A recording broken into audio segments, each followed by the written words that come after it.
Selamat pagi semua dan salam sejahtera cikgu ucapkan kepada kamu. Apa khabar kamu semua? Cikgu mengharapkan kamu semua berada dalam keadaan baik-baik sahajalah, memandangkan kita sekarang berada dalam musim PKP. Disebabkan musim PKP ni, kita terpaksa belajar secara atas talian. Dulu kita belajar secara bersemuka di sekolah, di dalam kelas. Dan cikgu rasa kamu semua mesti rindukan suasana dalam kelas. Apa kita sama-sama berdoa agar rantaian COVID-19 dapat diputuskan. Okey, baiklah. Sebelum cikgu nak teruskan pembelajaran kita hari ini, cikgu akan tunjuk kamu beberapa kepingan gambar yang berkaitan topik yang cikgu akan ajar. Cikgu nak kamu semua fahami dan kamu fikirkan gambar tersebut berkaitan dengan apa, dan nanti cikgu akan tanya kamu dan cikgu akan terang dengan lebih lanjut.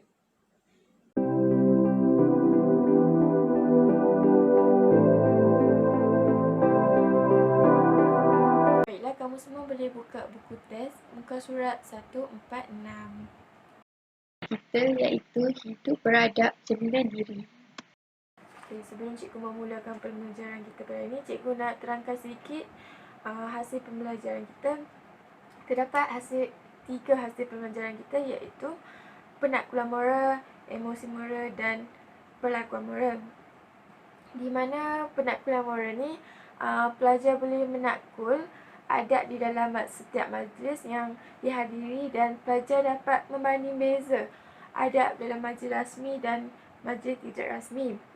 Bagi emosi moral pula, pelajar dapat mengekspresikan perasaan apabila mereka mematuhi adab dalam majlis rasmi dan tidak rasmi.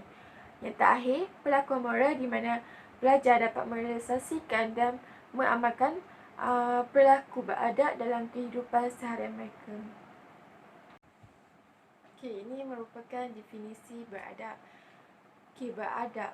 Adab ini merujuk kepada tingkah laku yang baik dan tutur kata yang baik. Dan adab ini juga, ia akan mencerminkan peribadi, identiti dan personaliti seseorang.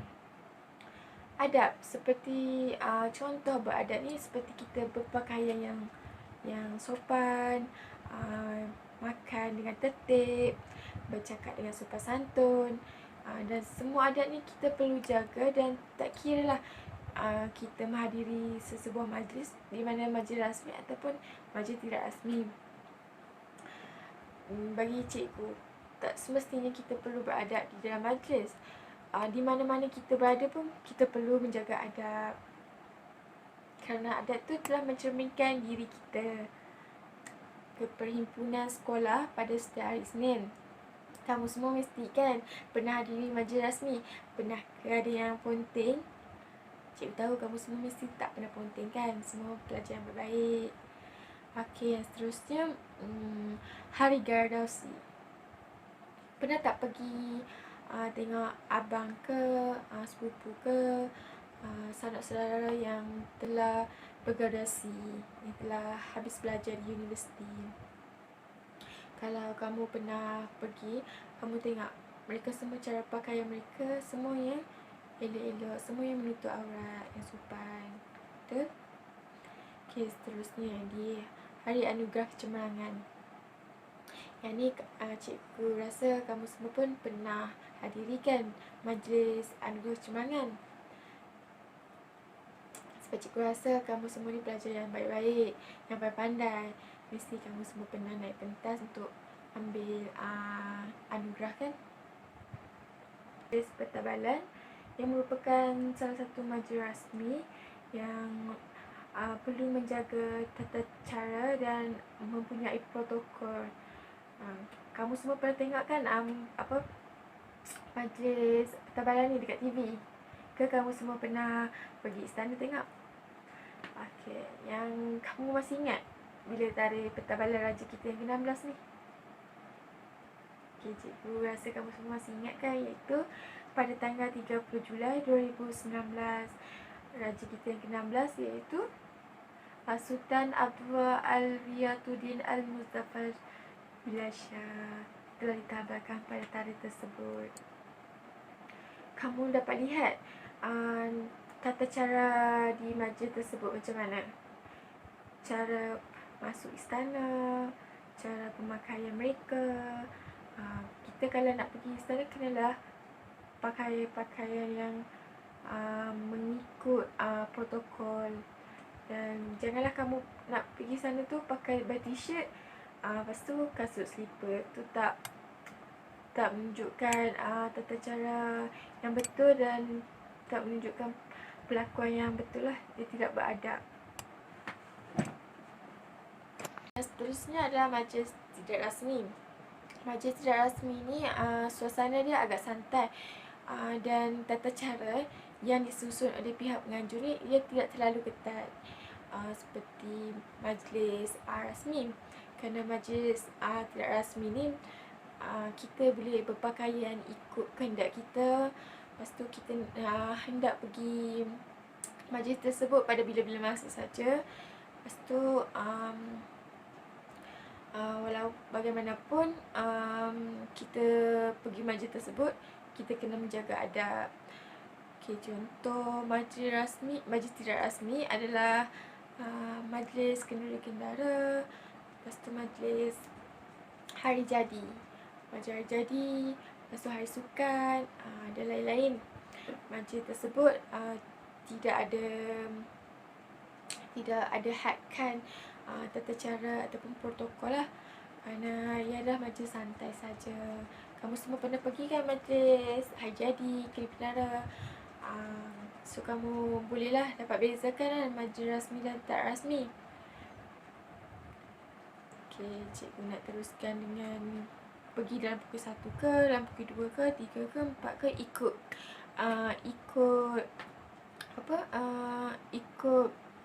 bila masa awak free. Sebab dia tak ada tetapkan had masa.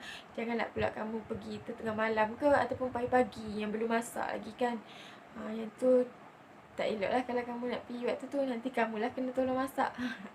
Okey, kalau yang ketiga pula dalam majlis rasmi ni, adab dia kesesuaian berpakaian formal mengikut majlis rasmi. Kalau cikgu tunjukkan contoh lah, kalau majlis rasmi pada hari Senin, majlis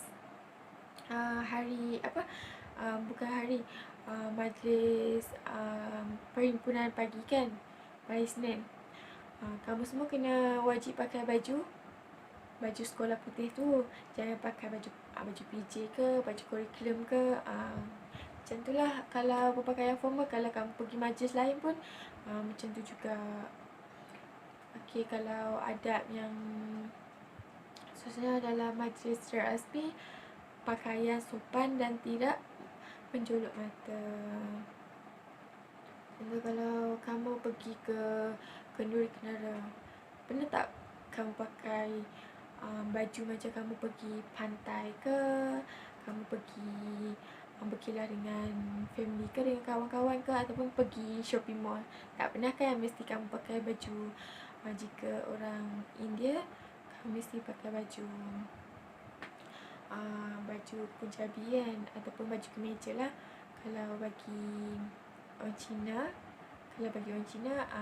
kamu ada baju yang bersesuaian kan. Kalau orang Melayu pula, mereka pun ada baju mereka sendiri, iaitu baju kurung dan baju Melayu. Slide ni merupakan slide banding beza adab dalam majlis rasmi dan majlis tidak rasmi. Terdapat dua banding beza, iaitu persamaan dan perbezaan. Dalam persamaan ni ada dua adab, iaitu adab berpakaian dan adab ketika makan. Adab berpakaian ni kalau majlis rasmi, kita kena patuhlah atur cara ataupun etika pemakaian yang betul. Kalau dan kita kena pakai pakaian sopan. Sama jugalah dengan majlis tidak rasmi, walaupun dia tak ada atur cara yang ditetapkan, tapi kita kenalah pakai pakaian yang senonoh, yang sopan. Bagi adab makan pula, dia sama je dengan majlis rasmi dan tak rasmi, kerana kita kena mengambil makanan tu dengan sopan dan makan pun dengan perlakuan yang sopan. jangan makan dengan gapa-gapa dan tumpah di atas meja, nanti menunjukkan perlakuan kita yang tidak baik. Okey, untuk perbezaan pula dalam majlis rasmi dan tidak rasmi, dia 3. Adab berpakaian, adab ketika makan dan juga adab ketika bercakap. Kalau adab berpakaian ni, perbezaannya, majlis rasmi ni dia kena ikut etika, kena ikut cara pemakaian yang telah ditetapkan. Kalau tidak rasmi ni, kita kena pakai pakaian yang bersesuaian dengan majlis kita hadiri. Jangan pula kalau majlis majlis kendara, untuk majlis rasmi kita pakai pakaian yang mencolok mata. Ia tidak sesuai lah untuk kita pergi majlis tersebut. Kalau adab makan pula, cikgu rasa kedua-dua ni penting. Kedua-dua majlis ni penting menjaga adab makan. Kerana kita sebagai tetamu, kita kena menjaga adab di majlis tersebut. Kena makan dengan keadaan sopan, jangan bersepah. Adab tu perlu dijaga. Okey, adab yang seterusnya, adab bercakap. Adab bercakap ni patutlah kita perlu praktikkan dan kita perlu jaga. Yang paling penting kalau kita pergi majlis rasmi lah. Majlis rasmi ni kita kena jagalah percakapan kita, pertuturan kita. Jangan mengeluarkan perkataan-perkataan yang kesat, kerana ia akan menyinggungkan perasaan orang lain, ataupun dia dapat jadi tidak menghormati majlis tersebut. Kalau dalam majlis tidak rasmi pula, kalau kita dengan rakan kita sendiri, tak apalah. Kalau kita dengan orang penganjur tu, tak eloklah kalau kita nak mengeluarkan perkataan yang kesat. Kerana kita ini sebagai tetamu sahaja, kita kena menjagalah adab dekat majlis tersebut. Slide seterusnya adalah kepentingan beradab di dalam majlis rasmi dan tidak rasmi. Terdapat 5 kepentingan beradab, iaitu yang pertama, memastikan perjalanan majlis berjalan lancar. Kita sebagai tetamu ataupun pihak penganjur majlis tersebut, kita haruslah memastikan perjalanan majlis tersebut berjalan lancar dengan kita menjaga adab diri kita di dalam majlis.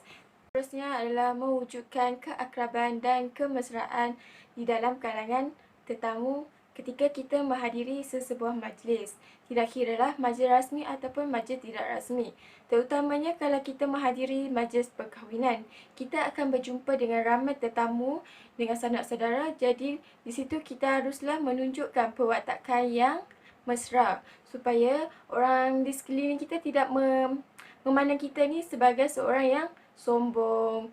Jadi di situ saya mengharapkan kamu semua jika pergi menghadiri sebarang majlis, kamu haruslah menunjukkan perwatakan yang mesra dan bertegur dengan sanak saudara yang lain. Dan yang seterusnya, apabila kamu menghadiri sebarang majlis, sama ada majlis rasmi ataupun tidak rasmi, kamu haruslah menjaga imej diri kamu, ataupun kamu sebagai tamu harus menjaga imej untuk menghadiri dalam majlis tersebut, di mana kamu perlulah memakai pakaian yang sopan, menjaga tata tertib dan mengikut masa yang ditetapkan apabila kamu pergi ke majlis rasmi. Kepentingan adab yang seterusnya adalah menjaga sensitiviti dan perasaan orang-orang kenamaan. Yang ini penting apabila kamu menghadiri majlis-majlis rasmi, sama ada menghadiri majlis rasmi di sekolah ataupun di kawasan lain. Kerana apabila kamu menghadiri majlis rasmi, terdapat ramai orang kenamaan ataupun VVIP yang hadir. Di situ kamu sebagai seorang tetamu, kamu harus menjaga imej kamu, dan sensitiviti orang lain itu amatlah penting untuk dijaga. Dalam majlis ni kita perlu dijaga dan ia amat penting kepada diri kita, sama ada untuk menghadiri majlis rasmi ataupun untuk menghadiri majlis tidak rasmi. Kerana adab ni perlu ada dalam setiap individu untuk membentukkan disiplin diri dengan berbudi bahasa dan bertata susila. Ia amat penting kerana apabila kamu berhadiri majlis, kamu akan berdepan dengan pelbagai tetamu. Sama ada tetamu yang daripada kawan kamu ataupun daripada saudara-saudara ataupun orang yang kamu tidak kenal. Oleh itu, kamu harus menjaga bahasa dengan baik, menggunakan bahasa yang sopan supaya orang tidak memandang buruk kepada kamu. Okey, itu saja kepentingan. Kita teruskan dengan kesan.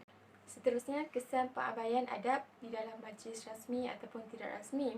Apabila kita mengabaikan adab tu, kita akan menyinggungkan perasaan ataupun emosi seseorang tamu. Contohnya, kita ni sebagai tuan rumah di dalam majlis tersebut. Jadi apabila kita tidak melayani tetamu kita dengan baik, apa tetamu akan merasa?